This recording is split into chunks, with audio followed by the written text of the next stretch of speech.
Debit Sungai Batanghari terus meningkat. Pemerintah Kabupaten Batanghari tetapkan status siaga banjir. Bantu warga terdampak banjir, Pemkab Bungo dirikan dapur umum di Dusun Taman Agung, Kecamatan Batin 3. KPU Muara Jambi terima ratusan ribu surat suara.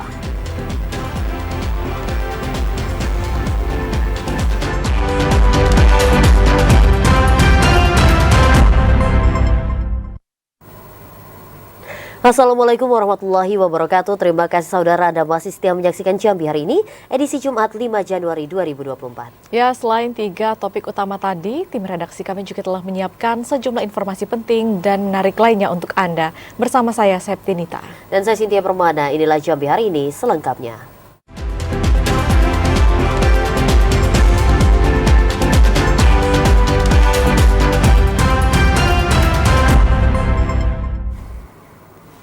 Ya saudara, kita awali Jambi hari ini dengan informasi meningkatnya intensitas hujan berdampak terhadap debit air di objek wisata Danau Sipin, Kota Jambi. Dalam 2 hari terakhir, debit air di objek wisata Danau Sipin meluap hingga beberapa sentimeter.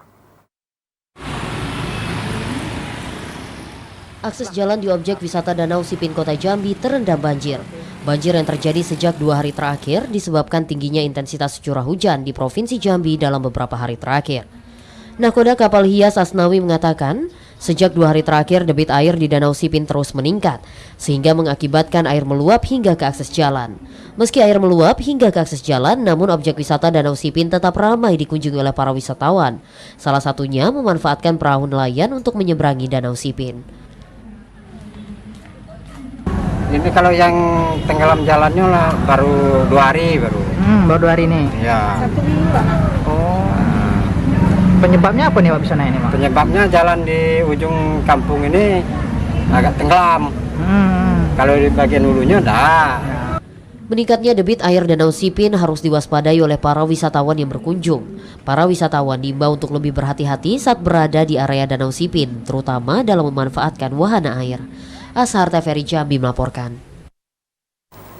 Sejumlah wilayah di Kota Jambi mulai terendam banjir akibat tingginya intensitas hujan. Pemerintah Kota Jambi mulai menyiapkan upaya konkret dan tempat pengungsian untuk warga terdampak banjir.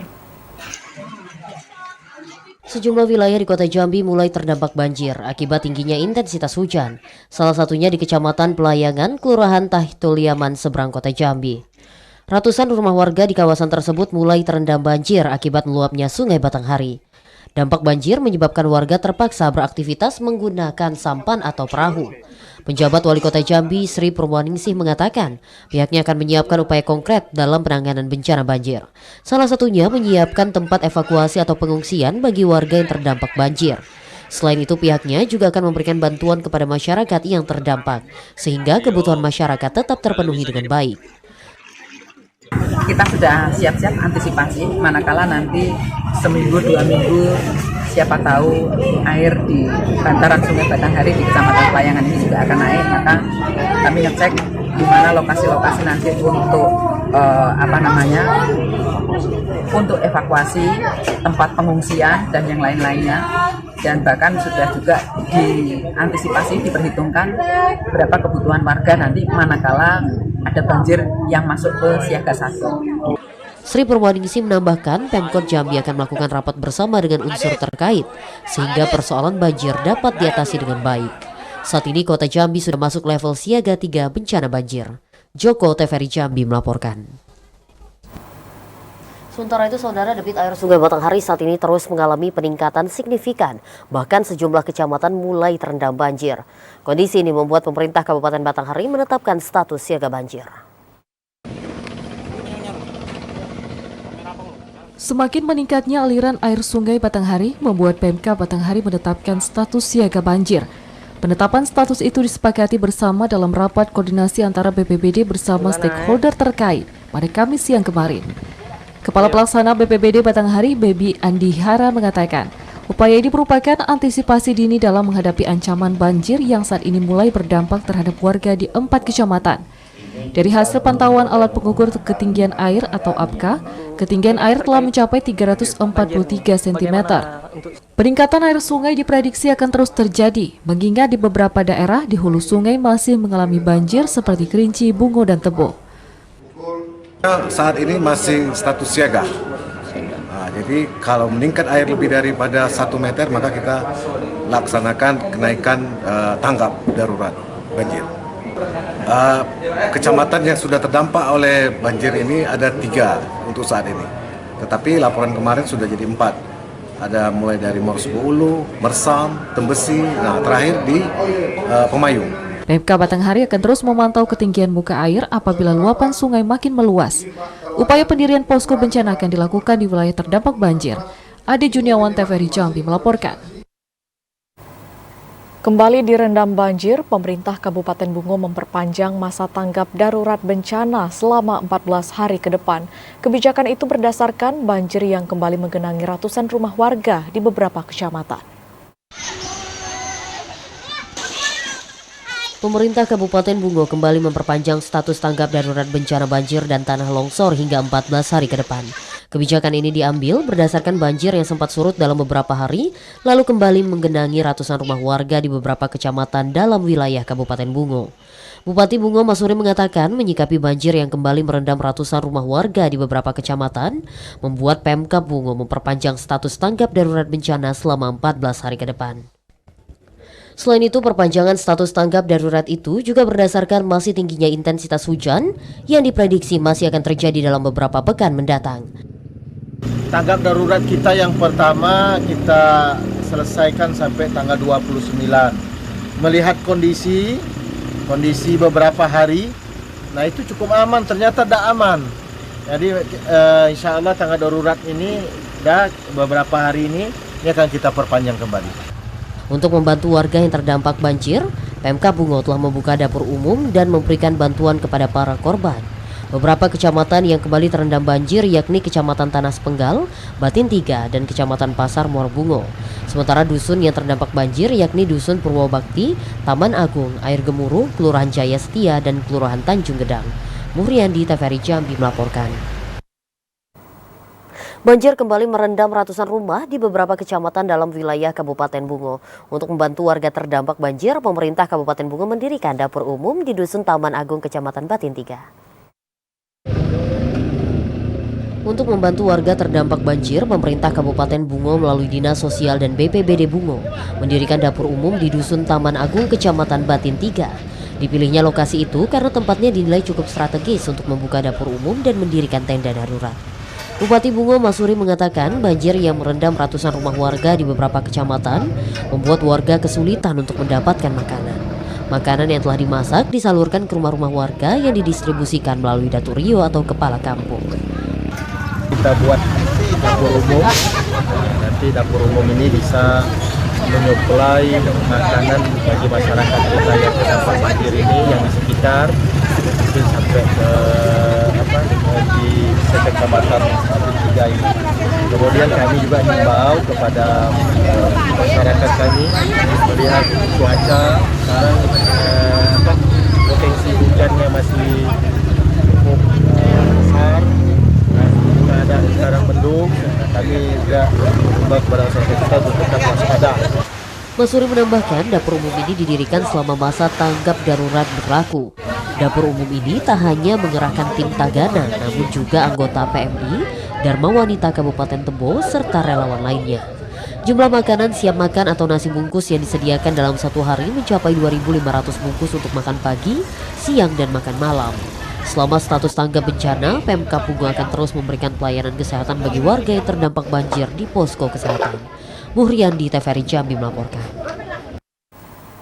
Pemerintah Desa Bedaro, Rampak, Kecamatan Tebo Tengah mendirikan posko tanggap darurat bencana banjir. Posko itu didirikan sebagai upaya penyelamatan korban banjir.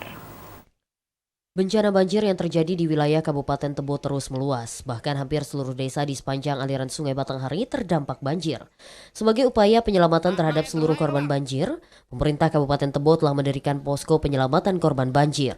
Pendirian posko juga diikuti pemerintah Desa Bedaro Rampak, Kecamatan Tebo Tengah. Kepala Desa Bedaro Rampak Putra Yansa mengatakan, pemerintah desa telah mendirikan 2 posko penyelamatan korban banjir. Hingga saat ini berdasarkan data pemerintah desa, puluhan rumah warga terendam banjir. Warga desa telah diminta mengungsi ke dataran yang lebih tinggi karena diprediksi ketinggian air kembali naik. Dampak banjir itu 77 rumah. Ya, alhamdulillah malam tadi sudah kita evakuasi sekitar 40 kakak. Ya, kemungkinan kalau lihat keadaan mungkin bertambah lagi untuk yang terdampak banjir ya. Masalahnya debit air kan masih naik. Debit air masih naik. Paling parah bang, ketinggian berapa bang? Paling parah ketinggian 1,5. Dibantu pihak TNI Polri dan Puskesmas, pemerintah desa Bedaro Rampak terus melakukan pemantauan, baik ketinggian air maupun pengecekan kesehatan bagi seluruh korban banjir. Intizam TVRI Jambi melaporkan. Provinsi Jambi diprediksi masih dilanda hujan dengan intensitas sedang hingga lebat dalam sepekan ke depan. Musim penghujan menjadi penyebab tingginya curah hujan di Provinsi Jambi. Badan Meteorologi, Klimatologi, dan Geofisika BMKG Provinsi Jambi memprediksi dalam sepekan ke depan Provinsi Jambi masih dilanda hujan dengan intensitas sedang hingga lebat. Masih masuknya puncak musim penghujan menjadi penyebab tingginya intensitas curah hujan di Provinsi Jambi, terutama di Jambi wilayah barat. Menyikapi kondisi itu, Prakirawan Cuaca BMKG Okta mengimbau masyarakat untuk selalu waspada dan berhati-hati terhadap tingginya intensitas curah hujan. Baik, untuk saat ini wilayah Provinsi Jambi sedang berada di fase puncak musim penghujan, di mana frekuensi dan intensitas kejadian hujan itu meningkat. Khususnya hampir di seluruh wilayah di Provinsi Jambi, potensi hujan 1 pekan ke depan itu kita prediksikan berpotensi terjadi khususnya di wilayah barat Provinsi Jambi. Kemudian dampak yang dapat ditimbulkan ini mengingat daerah huluan sungai Batanghari yaitu wilayah Tebo, itu sepekan ke depan kita prediksikan curah hujan meningkat. Ini dikhawatirkan wilayah hilir seperti di wilayah kota Jambi atau sepanjang aliran sungai Batanghari ini akan berpotensi banjir. Okta menambahkan tingginya intensitas hujan rentan menyebabkan terjadinya bencana hidrometeorologi seperti banjir dan juga longsor. Asar TVRI Jambi melaporkan. Akibat tingginya curah hujan yang melanda Kabupaten Merangin, jalan kabupaten di Desa Pulau Baru, Kecamatan Batang Masumai nyaris putus. Kondisi itu membuat aktivitas masyarakat menjadi terganggu. Tingginya intensitas hujan yang terjadi dalam sepekan ke depan membuat jalan kabupaten yang berada di Desa Pulau Baru, Kecamatan Batang Masumai nyaris putus. Akses jalan 4 desa menuju kabupaten ini rusak hampir 50 meter dan tergerus lubang dengan kedalaman 1 meter lebih. Salah seorang warga Dasuki mengatakan, kerusakan jalan ini membuat pengendara kendaraan roda 2 dan roda 4 harus ekstra hati-hati saat melintasi jalan tersebut. Jalan ini merupakan akses satu-satunya masyarakat untuk beraktivitas mengeluarkan hasil bumi. Jika hujan terus-menerus, dipastikan jalan ini tidak dapat dilalui. Kami sebagai warga masyarakat Desa Pulau Baru berprihatin karena kondisi jalan tidak mulai rusak seperti ini. Jadi kami sebagai warga agak mengharapkan ya aktivitas ekonomi, aktivitas anak-anak sekolah itu lancar. Jadi di dalam keseharian itu bisa terbantu untuk melancarkan aktivitas baik itu perekonomian, itu pendidikan dan kegiatan-kegiatan sosial lainnya. Dasuki berharap pemerintah Kabupaten Merangin melalui Dinas PUPR segera menurunkan alat berat untuk memperbaiki kerusakan jalan. Ramadan Cerbitakasa, TVRI Jambi melaporkan. Pemirsa, tetaplah bersama Jambi hari ini karena kami masih akan kembali dengan sejumlah informasi penting dan menarik lainnya. Di antaranya Bawaslu Sarolangun ingatkan peserta pemilu untuk hindari politik uang.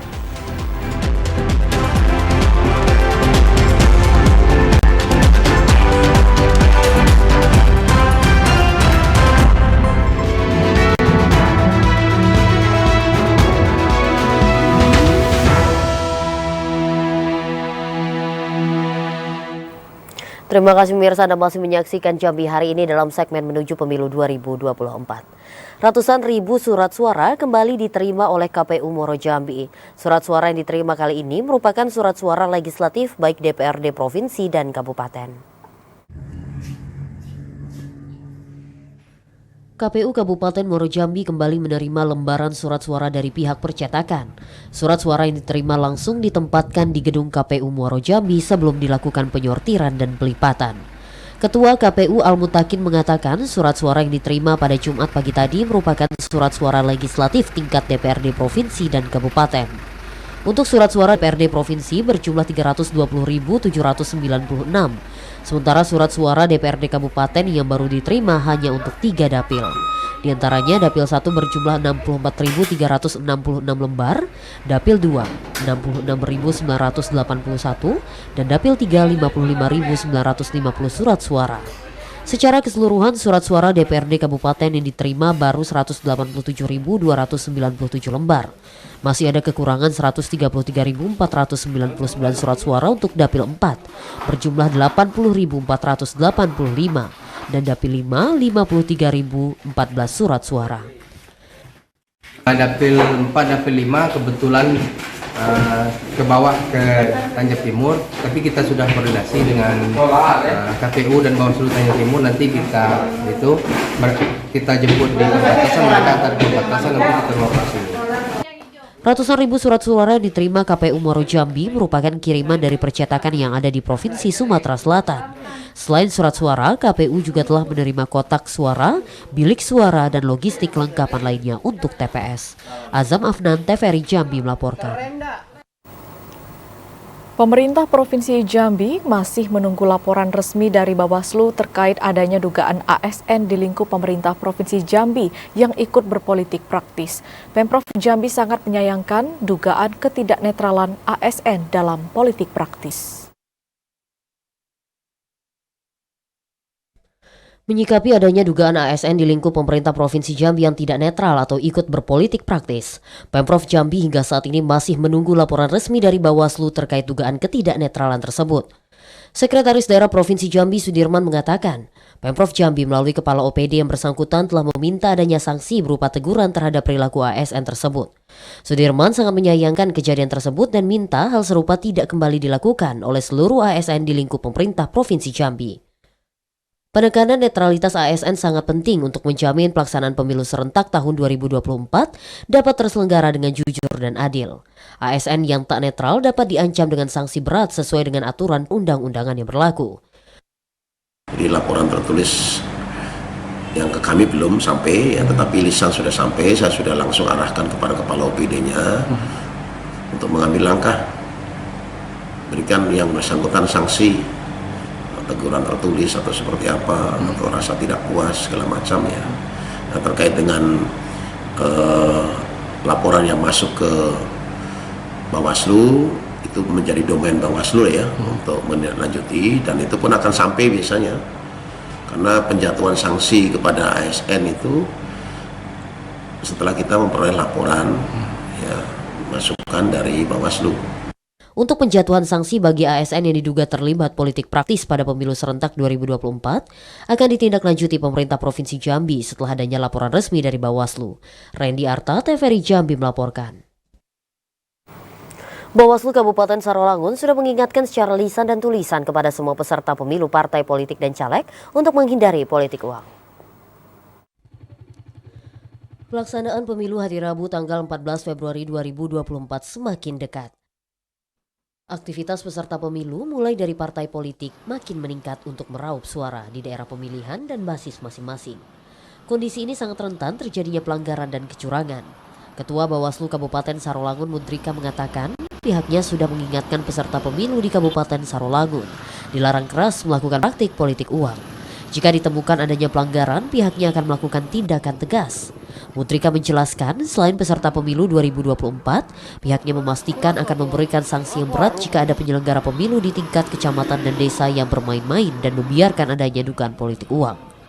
Sampai hari ini belum ada temuan terkait dengan masalah money politik. Kami sudah menghimbau kepada seluruh peserta pemilu bahwa pada saat kampanye tidak boleh melakukan ataupun pemberian uang transportasi, tetapi harus dalam bentuk barang. Misalnya kalau mau makan ya makan dan sebagainya. Tidak ada pemetaan secara khusus mengenai politik, tapi kalau potensi tempat terjadi ya ada. Misalnya di daerah-daerah yang sulit dijangkau oleh pengawas di kabupaten. Bawaslu mengajak masyarakat untuk berani melapor jika menemukan adanya dugaan politik uang dan segera melaporkan ke pengawas pemilu sesuai tingkatan dan kejadian perkara pelanggaran. Edi Kusnadi, TVRI Jambi melaporkan.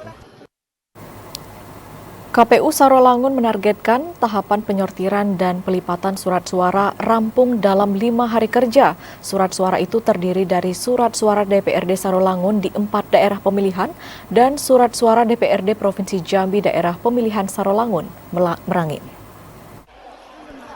Proses penyortiran dan pelipatan surat suara DPRD Sarolangun dan surat suara DPRD Provinsi Jambi dilakukan di Gedung Logistik KPU Sarolangun, Gedung Tenis Indoor Gor Sarolangun. Ketua KPU Sarolangun Ahmad Mujadid mengatakan, dalam proses sortir dan pelipatan surat suara, pihaknya melibatkan 150 orang, bertambah 50 orang dari tahapan sortir dan pelipatan surat suara Pilpres pada beberapa minggu yang lalu. Proses sortir dan pelipatan surat suara dimulai pukul 8 hingga pukul 16.00 waktu Indonesia Barat dengan waktu istirahat selama 1 jam. 50 petugas yang direkrut telah diberikan arahan terkait dengan kondisi surat suara yang akan digunakan pada pemilu serentak 2024. Tenaga sortir dan pelipatan surat suara diberikan upah Rp390.000 per lembar, naik Rp100 dari penyortiran dan pelipatan surat suara Pilpres. Kemarin sesuai dengan estimasi durasi menit 1 menit 6 detik, otomatis kita kalkulasikan perkiraan 5 hari. 5 hari paling cepat atau paling lambatnya mungkin Senin. Noda hitam atau warna-warna yang mengganggu di salah satu calon. Kalau misalnya nodanya itu tidak mengganggu dalam kotak atau kolom dan nama calon atau layar calon nggak masalah. Dan yang kedua sobek. Proses penyortiran dan pelipatan surat suara pemilu 2024 diawasi ketat Polres Sarolangun dengan mengerahkan sejumlah personelnya. Untuk memastikan keamanan dan kelancaran tahapan penyelenggaraan pemilu 2024, jajaran Polres Sarolangun menerjunkan 10 personel di gedung KPU Sarolangun. Edi Kusnadi, TVRI Jambi melaporkan.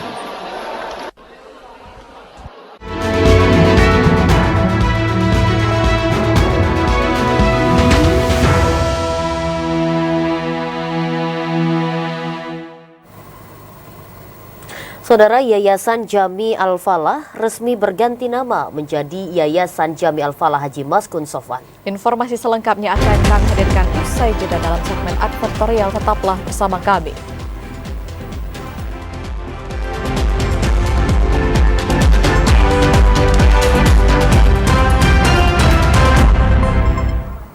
Saudara, Anda masih menyaksikan Jambi hari ini dalam segmen advertorial. Kita awali segmen ini dengan informasi Yayasan Jami Al-Falah resmi berganti nama menjadi Yayasan Jami Al-Falah Haji Maskun Sofwan. Perubahan nama ini sebagai salah satu penghargaan terhadap pendiri Yayasan Jami Al-Falah. Yayasan Jami Al-Falah resmi berganti nama menjadi Yayasan Jami Al-Falah Haji Maskun Sofwan. Pergantian nama ini diresmikan langsung oleh Gubernur Jambi Al-Haris di halaman SMA Al-Falah Jambi pada Kamis sore kemarin. Ketua Umum Yayasan Jami Al-Falah Haji Maskun Sofwan, Juniwati T. Maskun Sofwan mengatakan, pergantian nama ini sebagai penghargaan dari Gubernur Jambi kepada Maskun Sofwan sebagai pendiri Yayasan Jami Al-Falah. Pergantian nama ini diharapkan dapat memberikan motivasi dan semangat baru bagi seluruh siswa-siswi dan guru. Yayasan Jami Al-Falah Haji Maskun Sofwan terdiri dari kelompok bermain, TK, SD, SMP, dan SMA.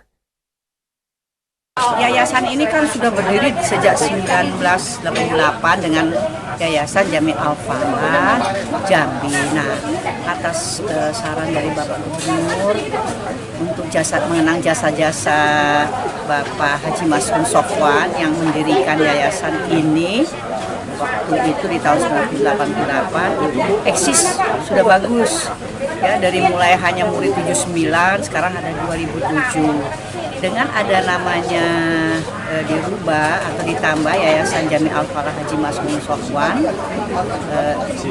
lebih lagi nama Bapak kan sudah terkenal ya, karena Bapak itu dulu mantan gubernur kepala daerah tingkat 1 Jambi. Gubernur Al-Haris mengatakan pemerintah Provinsi Jambi berencana menggabungkan semua sekolah Al-Falah menjadi satu dan menghibahkan tanah milik Pemprov Jambi kepada Yayasan Jambi Al-Falah secara keseluruhan. Kita hari ini dengan beliau bersama-sama meresmikan perubahan nama yayasan, menambah nama beliau Pak Maskun di ujungnya. Nah, tujuan kita agar sejarah yayasan ini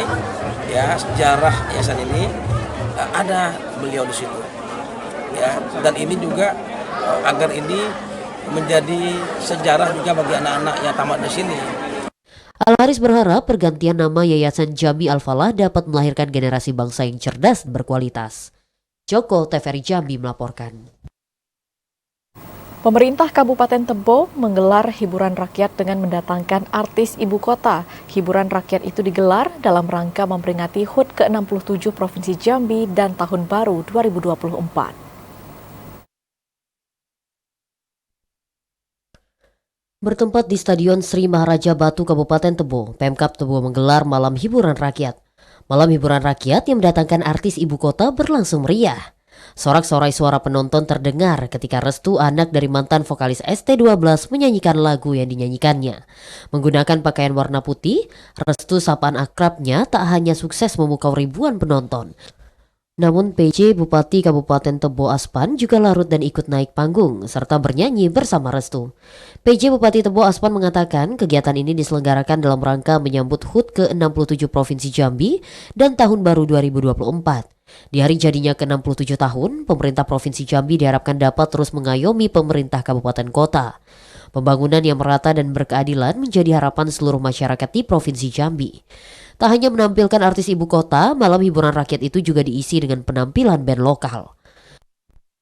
Kita tahu dalam rangka menyambut tahun baru, pemerintah Kabupaten Tebo telah melaksanakan kegiatan tabligh akbar, kemudian doa bersama lintas agama, dan pada malam hari ini merupakan hiburan rakyat yang bekerja sama dengan pemerintah Provinsi Jambi, Bapak Gubernur. Malam hari ini kita mengadakan hiburan untuk masyarakat. Harapan kita semoga masyarakat dapat terhibur. Kita tahu di Tebo masyarakat kita akan kurang mendapat hiburan itu, makanya kita lakukan kegiatan ini. Malam hiburan rakyat yang dihadiri ribuan penonton ini mendapat pengawalan ketat dari petugas gabungan TNI, Polri, Disub, dan instansi lainnya. Intizam TVRI Jambi melaporkan.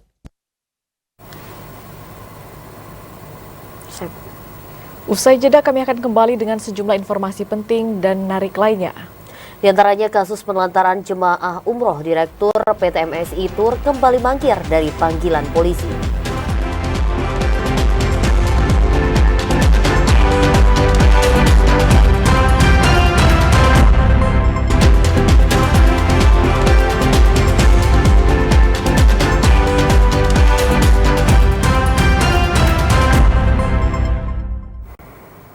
Pemirsa, Anda masih menyaksikan Jambi hari ini. Wakil Menteri Ketenagakerjaan Republik Indonesia Apriansyah Nur meninjau Balai Latihan Kerja BLK Provinsi Jambi. Apriansyah Nur mengatakan pihaknya akan mengembangkan infrastruktur dan fasilitas BLK untuk meningkatkan kemampuan dan kompetensi masyarakat di Provinsi Jambi. Wakil Menteri Ketenagakerjaan Republik Indonesia Apriansyah Nur meninjau BLK Provinsi Jambi pada Jumat pagi tadi.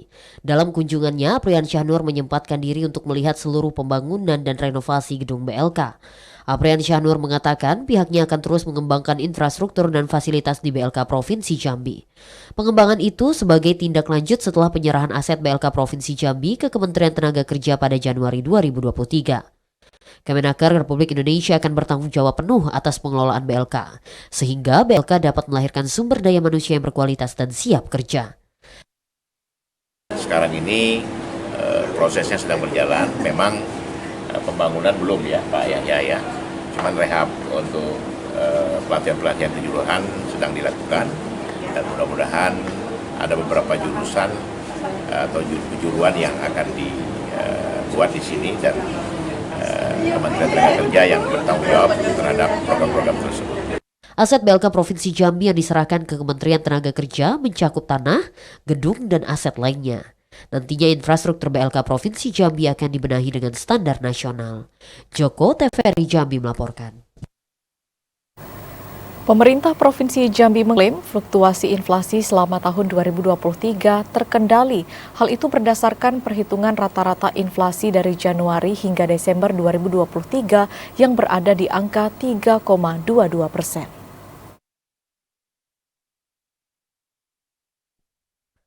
Pemerintah Provinsi Jambi mengklaim fluktuasi inflasi Provinsi Jambi selama tahun 2023 terkendali. Sekretaris Daerah Provinsi Jambi Sudirman mengatakan, berdasarkan perhitungan yang disampaikan BPS, inflasi Provinsi Jambi dari Januari hingga Desember 2023 berada di angka 3,22%.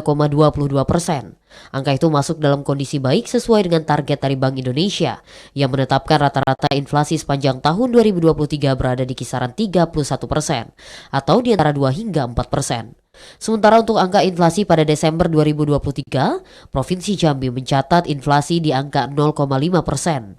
Untuk tahun 2024 sebagai strategi pengendalian inflasi, Pemprov Jambi tetap menyiapkan kebijakan intervensi pasar jika nantinya kembali dibutuhkan melalui alokasi anggaran belanja tidak terduga.